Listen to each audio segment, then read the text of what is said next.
Hello అందరికీ welcome back to Kritika's kitchen. ఈరోజు మన రెసిపీ వచ్చేసి ఉల్లాకు పప్పు అండి. హెల్త్కు చాలా మంచిది and tasty and simple recipe అండి. ఈ రెసిపీ ఎలా చేయాలో చూసేద్దాం.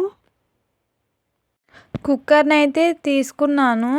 ఇందులోనే ఒక గ్లాస్ కందిపప్పునైతే వేసుకొని నీళ్లు పోసుకొని అయితే శుభ్రంగా కడుక్కుంటున్నాను. ఎందుకంటే డస్ట్ అనేది చాలా ఎక్కువగా ఉంటుంది కాబట్టి ఒకసారి ఇలా బాగా కడిగేసి ఒక 5 మినిట్స్ అయితే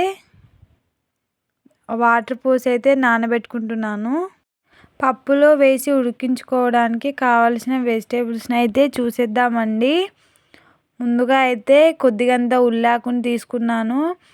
అలాగే 3 పెద్ద సైజు టమాటోలు, 4-5 పచ్చిమిర్చి తీసుకొని అయితే చక్కగా అంతా కూడా కడిగేసి కట్ చేసి పెట్టేసుకుంటున్నానండి.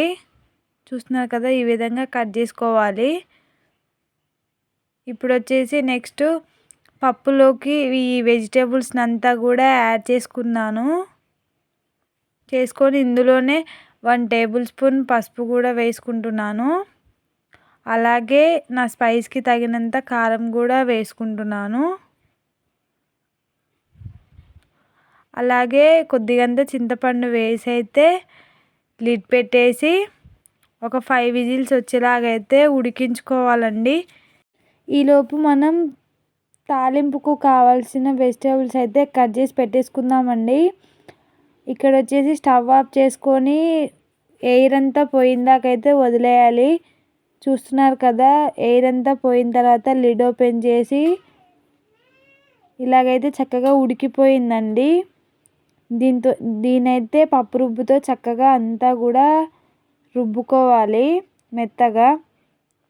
అలాగే ఇందులో మన టేస్ట్కు తగినంత ఉప్పునైతే వేసుకుంటున్నాను. వేసుకొని ఉప్పు అంతా కూడా పప్పుకు పట్టేలాగైతే కలిపేసుకోవాలండి. ఇందులోనే ఒక గ్లాసు మంచినీళ్ళనైతే పోసుకుంటున్నాను. మీకు ఇంకొంచెం పలుచగా కావాలంటే ఎక్కువ కూడా పోసుకోవచ్చండి వాటరు. నాకైతే ఈ కన్సిస్టెన్సీ చాలు. ఇలాగైతే అంతా కూడా కలిపేసుకొని స్టవ్ వెలిగించుకొని అయితే కడాయిని అయితే పెట్టేసుకుంటున్నాను. ఇందులోనే 3 టేబుల్ స్పూన్ ఆయిల్ని అయితే వేసుకున్నాను.